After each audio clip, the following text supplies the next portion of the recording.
nagama walle haraya jiddu kana bawjira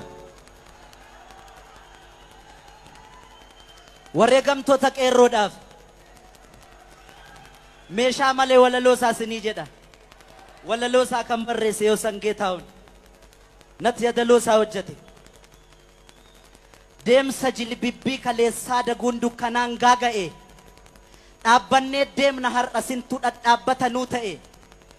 teessoo ulfina oromoof malu innagaama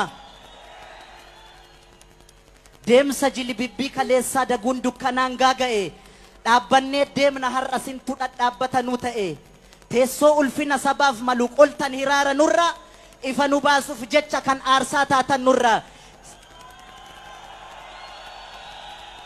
siniin nuuf milkaa'e tolee qabsoon keenya sintu lubbuun darbeef kana harguun keenya galatooma galatooma eenyu isaan galatooma jedhaani guyyaan gurraacha'ee ifa cillaaqfatu